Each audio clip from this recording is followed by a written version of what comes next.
Herkese salam. Bugünkü test izahım İngilis dili 6-cı sinif Dövlət İmtahan Mərkəzi, yəni DİM-in test bankından deməli About Town B variantı səhifə 15-in test izahını paylaşacağım. Diqqətli olaq və suallara birlikdə baxaq. Birinci dinləmə hissə başlayır və dinləməyə qulaq asırıq, cavabları cavablandırırıq. Sual 1. Mətn nə haqqındadır? The Peaceful Town. Sülh, yəni sülh olan bir şəhərdən, yəni sülhsevər bir şəhərdən. Peace, sülh, peaceful, yəni sülhlü. Sülh olan, yəni sülhlük, barışlıq olan şəhər. 2. The people, adamlar şəhərdə neyinirlər? Give food and water to the cats. Pişiklərə yeməklər və sular verirlər. Bu dinləmədə mətn Türkiyənin bir şəhərindən bəhs edir. Hardakı insanlar pişikləri çox sevirlər, onları bəsləyirlər. Hər yerdən pişik çıxa bilər, hər restorandan, hər oteldən, hər mağazada pişiklər ola bilər. Bu dinləmədə ondan bəhs edir və ikinci testdə cavab olacaq C variantı. 3-ə baxıram. Nəyə görə bu şəhər sülh şəhəri adlandırılır? Ona görə ki, insanlar və pişiklər birlikdə yaşayırlar. 3-cü testdə düzgün cavab olacaq A variantı. 4-dən davam edirəm. Doğruları və yanlışları seçməliyik. 4-1. Cat can sleep. Uşaq nə edib? Əstəğfurullah. Pişiklər yalnız yata bilərlər. Deməli, o skamikaların üstündə yanlışdır. Ona görə ki, əksinə dinləmədə deyir ki, pişiklər hər yerdə görə bilərsiniz. Hər yerdə, divanın üstündə, stolun üstündə, nə bilim, hər yerdə pişik görə bilərsiniz və onlar pişiklərə o qədər yaxşı davranırlar ki, pişiklər artıq onları özlərini, yəni həmin şəhərdə olan insanların bir parçası kimi hiss edirlər. O qədər rahat olurlar ki, hər yerdə rahat şəkildə yatırlar. Ona görə 4-1 oldu false. 4-2. Türkiyənin bu şəhəri çox səs-küylü və narahatdır. Əksinə deyir, yaxşı bir şəhərdir, rahat bir şəhərdir. Ona görə 4-2 də olacaq false, yəni yanlış. 4-3-ə baxıram. Müxtəlif ölkədən olan insanlar, turistlər bu şəhəri görməyə gəlirlər. Bəli, 4-3 oldu A. Deməli, insanlar kafedə oturmaqdan və şəkil çəkdirməkdən ləzzət alırlar. 4-4-də də düzgün cavab olacaq A, yəni düzdür, belədir. 1A, 2C, 3A, 4-1B, 4-2B, 4-3A, 4-4B olacaq. 5-ci testdən davam edirəm. Mətnləri oxuyuruq və düzgün cavabı seçirik. There is a cinema on the sea in Thailand. Taylandda deməli sinema var dənizdə. Dənizdə dəniz sineması var. People sit on the floating boats. İnsanlar üzən qayıqlarda otururlar. They watch movies under the stars. Onlar ulduzların altında kinoya baxırlar. The sea movies are amazing. Dəniz kinoları əladılar. It is fun and new experience. Bu əyləncəli, o əyləncəlidir və yeni bir təcrübədir. Qayğılarla, hörmətlərlə Tom. Deməli, bu nə deməkdir? Təzə kino növləri çıxıb, insanlar qayıqlarda, gəmilərdə otururlar və böyük ehtimal ki, mən bunu canlıda şahidi olmamışam, amma təxmin edirəm, mətndən belə başa düşürəm. Yəqin ki, böyük bir proyektorlar olur ki, çox böyük, o harasa yansıdılır və insanlar gəmidə oturub, yəni kinoteatrda, stollarda oturduğumuz əvəzinə qayıqlarda otururuq və o şəkildə baxırıq. 5-ci testdə düzgün cavab olacaq A bəndi. Tom dəniz sineması haqqında məlumat verir. 5 oldu A. 6-ya baxıram. Hello John. Do you hear about the shopping in the Dubai? Sən Dubayda olan alış-veriş mall haqqında eşitmisən? The shopping mall is with snow inside. Shopping mallu, yəni alış-veriş mallu içərisində qar var. You can ski and play in the snow. Sən orada qarda sürüşə bilərsən və qarda oynaya bilərsən. Outside it is very hot. Çöl isə çox istidir. But inside it feels like winter. Amma içəridə qış kimi hiss edirsən. It is a surprise. Bu təəccüblüdür. Yəni bu bir sürprizdir. Bunu da deyən Emildir. Deməli Dubayda bir dənə shopping mall var. Mall hamımız bilirik nədir? Bir mall var. Azərbaycanda mallar necədir? Birinci mərtəbədə marketlər, bəzi balaca xırda mağazalar, ikinci, üçüncü mərtəbələrdə adətən brend mağazalar olur. Ən sonuncu mərtəbədə isə restoran hissələr olur. Azərbaycanda mollar belə olur. Deməli, Dubayda bir dənə mol var ki, o molda içəridə qar var və orada o qədər böyükdür ki, içəridə sürüşə bilərsən, kayak ski eləyə bilərsən, qar topu oynaya bilərsən, buzda sürüşə bilərsən və s. Amma Dubay bilirik ki, isti ölkədir. Çöl istidir, amma içəri soyuqdur qış kimi. 6-cı testdə düzgün cavab olacaq D variantı. The mall is an exciting place. Yəni həyəcan verici bir yer, mol. 6-da oldu cavab D. 7-yə baxıram. Hi Julia, I want to tell you about the cinema. Salam Julia, mən sənə sinema haqqında demək istəyirəm. It is in Paris. O Parisdədir. The cinema is under the city. Sinema şəhərin altındadır. People bring chairs and a screen. İnsanlar stullar və ekran gətirirlər. They watch old movies at night. Onlar gecələr qədim kinolar izləyirlər. It is scary but exciting. Bu qorxuludur, amma həyəcan vericidir. Jane. Deməli, köhnə kinoları izləməyin həyəcan verici olduğundan bəhs edir. Ona görə 7-də də cavab olacaq Y variantı. 8-ci testə baxıram. Biz 8-ci testdə mətn var. O mətni oxuyub tərcümə edirik. Çox rahat, çox asan, çox başa düşülən sözlər var. Burada temple sözü keçən il 5-ci sinifin içində yox idi. Temple sözü məbəd deməkdir. Bir də gracefully sözü 5-ci sinifdə mənim qarşıma çıxmamışdı. Nəzakətlə deməkdir. Və bu hissədə cherry blossom bloom sözü var. Cherry gilasdır. Blossom blue, yəni çiçək açması, gilas ağacının çiçək açmasından bəhs edir. Gəlin indi 8-ci testdən davam edək. Mətn nə haqqındadır? Mətn şəhərin adət-ənənələri haqqında. The city of traditions, yəni adət-ənənələri olan bir şəhər haqqındadır. 8-ə cavab oldu A. 9-a baxıram. Why do people want to visit Kyoto? Nəyə görə insanlar Kyotoya baş çəkmək istəyirlər? Ona görə ki, Yaponiyanın mədəniyyətini öyrənmək istəyirlər və Kyotoda olan gözəl yerləri görmək istəyirlər. Yəni 9-a cavab olacaq 1 və 3, yəni D variantı. 10-cu testdən davam edirəm. Bu Yapon şəhəri öz gözəl yerləri ilə insanları cəzb edir. Yəni 10-cu testdə düzgün cavab olacaq Y variantı. 11-ə baxıram, yanlış fikir istəyir. A variantı Kyoto. Deməli Kyoto şəhəri tarixi və müasir həyatları özündə birləşdirir. Bəli, A variantı düzdür. C-yə baxıram, Kyotonun yaşıl çayı qədimi adət-ənənələrin qədim növlərindən biridir. Bəli, orada yaşıl çay yetişdirilir və bu qədimdən belə olub. Yəni bütün variantlar mətnin içərisində deyir. Bir dənə B variantı. B variantında deyir ki, filan yeməklər hansı ki həmin şəhərdə bişirilir, dadlı deyil. Əksinə isə mətndə deyir ki, filan yeməklər dadlıdır. Bunlar yemək adlarıdır. Kaiseki və yudofu. Bu yemək adlarıdır. Mən də dadmamışam. İnşallah bir gün birlikdə dadına baxarıq. O 11-də deyir ki, onlar dadlıdır mətn içində, amma B variantında yazıb ki, dadlı deyil. Ona görə bizdən də yanlışı istəyir və biz 11-də B-ni seçirik. 12-yə baxıram, doğru fikirləri seçməliyik. Mən burada seçmişəm 2 və 3-ü. Deməli, qadın performerlər, qadın Yapon mədəniyyətində olan qadınlar Yaponiyanın elegantlığını nümayiş elətdirir, simvolizə edir. Bəli, parklar, məbədlər, küçələr, bənövşəyi, pink, çəhrayı rəng güllər çox gözəl olur. Bəli, 2 və 3 mətndə deyir və biz ona görə də düzgün cavabları onlar seçirik. 2 və 3. 13-cü testdən davam edirəm. Cümlədə now var. Now varsa biz bilirik ki, indiki zamana aid olmalıdır.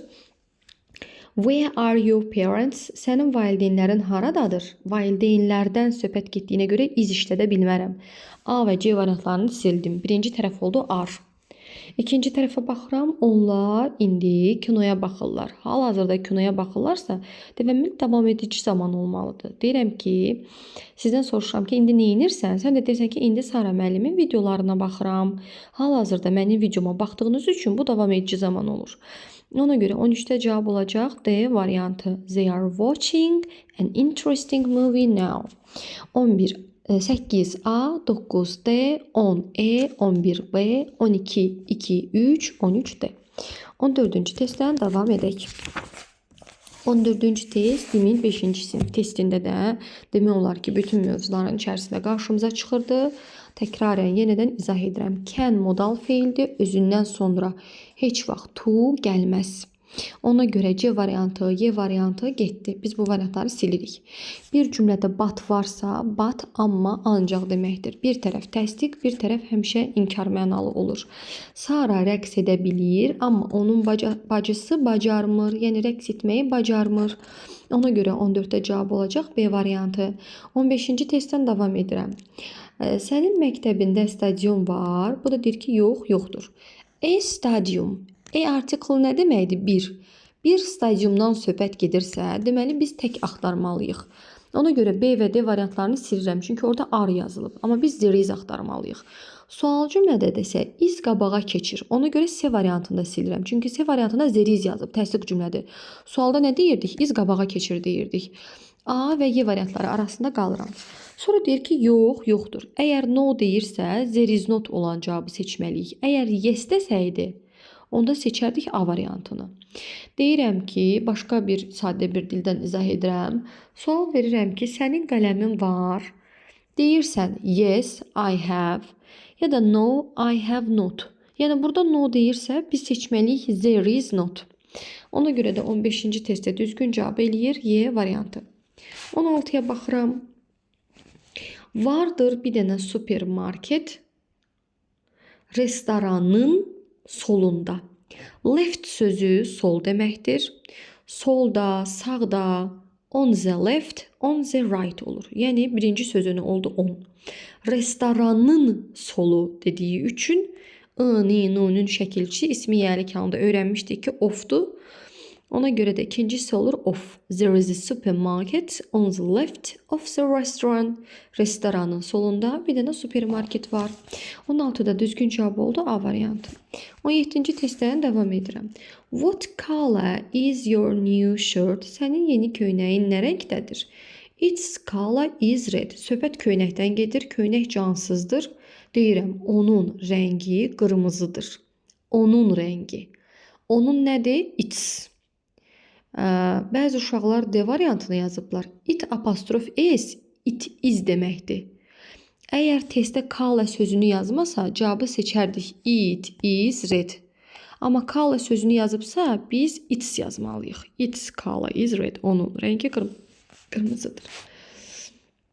18-ci testdən davam edirəm. How often do you go to cinema? Sən kinoteatra nə qədər tezlikdə gedirsən? Yəni neçə dəfə gedirsən? 1. Today, bugün. Yox. 2. Now, indi. Yox. 3. Every Sunday, hər bazar gün. Bəli. 4. Once a week, həftədə bir dəfə. Bəli. 5. Never, heç vaxt. Bu da olar. 3, 4, 5. Düzgün cavab 18-də olacaq C variantı. 19-dan davam edirəm. Does your brother get up? Sənin qardaşın qalxır. Bir yaza bilərik, nə vaxt qalxır? Elə nə vaxt sənin qardaşın qalxır? Yəni saat neçədə, nə vaxt? Nə vaxt sözü olacaq bir when, nə vaxt? Bir də olacaq what time. Yəni 19-da cavab olacaq C variantı. 20-yə baxıram, yəlik. Deməli, yəlik hal olan cümləni seçirik. Biz demişdik ki, apostrof s-dən sonra isim gəlməlidir. A variantında apostrof s-dən sonra got gəlib, deməli, has gotdur. 1. Yanlış. 2. Apostrof s-dən sonra clothes, paltarlar sözü gəlib. Deməli, bu yəlik haldır. Marionun paltarları onun qardırobunun içindədir. 3-ə baxıram. Wearing sözü geyinməkdir. Laura is wearing glasses. Laura açki geyinib partiyə. Yəni 3-də olan ismi yərik halı deyil. Çünki dediyi apostrof s-dən sonra isim gəlməlidir. 4-də baxıram. Lauranın valideynləri kostyumlar geyiniblər partiyə. Bəli, Lauradan sonra valideynlər, yəni isim gəlib. Apostrof s-dən sonra isim gələn cavab olacaq 2 və 4, yəni B variantı. 21-ci testdən davam edirəm. Julia filmləri sevir. Filmləri sevirsə, onun sevimli yeri haradır? Təbii ki, kinoteatr. 21-də cavab olacaq sinema A variantı. 14B, 15E, 16A, 17C, 18C, 19C, 20B, 21A. 22-ci testdən davam edirəm. Altından xətt çəkilmiş sözü sinonimini tapırıq. Sarah wears her school uniform and shoes before going to school. Sarah məktəbə getməzdən əvvəl məktəb uniformasını və ayaqqabılarını geyinir. Wear sözü geyinmək, put on sözü geyinmək. Yəni 22-də düzgün cavab olacaq A. Put on, take on, dress on. Bunlar hamısı geyinmək deməkdir və 22-də cavab olacaq A. 23-cü testə baxıram. 23-cü testdə biz qurmalıyıq, cümlə qurmalıyıq. Hangout sözünün mənasını yazmışam. Hangout, baxın, mən xaricdə oxuyanda bu sözlə tanış oldum. Mən məktəb vaxtı olanda bizdə bu sözü, mən məktəb dərsində heç bir yerdə rast gəlməmişdim. Ya da gəlmişdimsə belə yadımda deyildi. Amerikada oxuyanda bu sözün nə demək olduğunu daha çox gördüm. Hangout sözü türklər deyirik kinolarda takılmaqdır. Bu axşam takılalım mı? Məsəl üçün. Hangout sözü konkret o türklərin kinolarda dediyi takılmaqdır. Yəni gəzmək, oyalanmaq, birlikdə vaxt keçirmək, dostlarımızla takılmaq, yəni bu mənanı verir hangout sözü. Deməli, my brother often hangs out in the evening. Mənim qardaşım həm tez-tez axşamlar takılır. Yəni öz dostları ilə axşamlar takılır da, axşamlar gəzməklərə gedir, vaxt keçirir. 23-də cavab olacaq B variantı. Uzun bir mətindir. Əgər mətin qurmaqda çətinlik çəkirsinizsə, cümlə quruluşunu yadınızda saxlayın. Mübtada, xəbər, tamamlıq və digər cümlə üzvləri. Əgər bu da sizin üçün çətindirsə, variantlarla işləməyi də öyrənməyə bacarmalısınız. 24-cü testdən davam edirəm. A variantı bowling alley, bowling oynayan yerdən söhbət gedir. Yəqin ki, bowlingin nə olduğunu bilirik. Bowling meydançası deməkdir. A var 1. 2. Skate park, üzmək, o skate park bilirik də nədir? Skate sözünü keçmişdik. İnsanların skate elədiyi o belə skuterlar, belə təkərli taxtalar olur. İnsanlar olsa minib skate eləyirlər də, sürüşürlər. Azərbaycan dilində nə deyirik ona? Skate. Fikrimi bilməm, çatdıra bildim, yoxsa yox. Belə taxta parçasıdır, 4 dənə təkəri olur. Onun üstə də minib, o yüzdə bu yüzdə belə bir ayaqlarından tələyib sürürlər. Skate sözü odur, yəni sürmək. Və blogspot. Blogspot da nədir? İnsanların blog paylaşdığı web saytlarıdır. Blog nədir? Tutaq ki, mən bir saytda paylaşıram ki, ingilis dilini necə daha rahat öyrənmək olar, lüğətləri yadda saxlamaq üçün nələr etməliyik, mətnləri səhvsiz tərcümə etmək istəyirsə nələr etməliyik, bu haqda bir məqalə yazıb paylaşıram və o hissəyə də deyilir blogspot. Deməli, birinci cavaba yazmışam B. Bowling alley, o yerdir ki, hardakı insanlar bowling oynayırlar, yəni o topu fırladırlar, bowling topunu. 1B. 2. Skate park, skate park haradır? O yerdir ki, insanlar orada sürüşürlər skateboardlarıyla. 3-cü blogspot, blogspotda nədir? Hansısa bir web saytda nəsə yazıb, o haqda bir məlumat haqda nəsə bir şey yazıb paylaşmaq. 24-cü testi də düzgün cavab oldu, A variantı. Son 2 testimizdən davam edək. 25-ci testə baxıram. 25-ci testdə biz antonim cütlərini seçib yazmalıyıq. 1. Open açmaq, close bağlamaq, bəli antonimdir. 2. Come gəlmək, go getmək antonimdir. 3. Increase artmaq, reduce azalmaq, bəli antonimdir. 4. Sell demək, sell satmaq, buy almaq, bu da antonimdir. 5. Happen baş vermək, develop inkişaf elətdirmək. Aha, bunlar adi feillərdə antonim deyirlər. Düzgün cavab olacaq 1, 2, 3, 4. 26-cı testə baxıram. 26-cı test son zamanlarda OTK-nın bütün sınaqlarına saldığı və şagirdlərin çətinlik çəkdiyi bir bölmədir, mətn tərtib etmədir. Əslində çətin deyil. İndiyənə qədər öyrəndiyimiz ingilis dilində olan qrammatik qaydalardan istifadə edərək cümlə qurmağı bacarmalıyıq. Bacarmırıqsa hər dəfə 2-3 cümlə, 3-4 cümlə artıraraq daha da təkmilləşirik. Mən bu şəkildə yazmışam. Gəlin mənim yazdığıma baxaq. There is a festival which is called the Balloon Festival. Bir festival vardır, hansı ki şar festivalı adlandırılır. It is my favorite festival. Bu mənim sevimli festivalımdır. Every year my father takes us to the festival. Hər il atam məni bu festivala aparır. There are a lot of children and people. Çoxlu uşaqlar və insanlar olur orada. The children eat ice cream, play at the playground. Uşaqlar dondurmalar yeyirlər və oyun alanda oynayırlar. They make new friends. friends. Onlar yeni dostlar edinirlər. Parents are happy too. Valideynlər də həmçinin xoşbəxtdir. It is a great day to celebrate with all family together. Bütün ailənin birlikdə qeyd etməsi it is a great day. Bütün ailə üzvlərinin birlikdə qeyd etməsi üçün əla bir gündür. Mənim yazdığım mətn bu qədər. Bildiyiniz kimi kanalımda DİM 5-ci sinifin bütün test izahları var. Əgər 5-ci sinif DİM testlərinə sizə lazımdırsa kanalıma daxil olub oradan baxa bilərsiniz və növbəti videolarımda da 6-cı sinif DİM test izahları olacaq. 6-cı sinif DİM test izahları bitdikdən sonra 7, 8, 9, 10 hər birini bir paylaşacağım.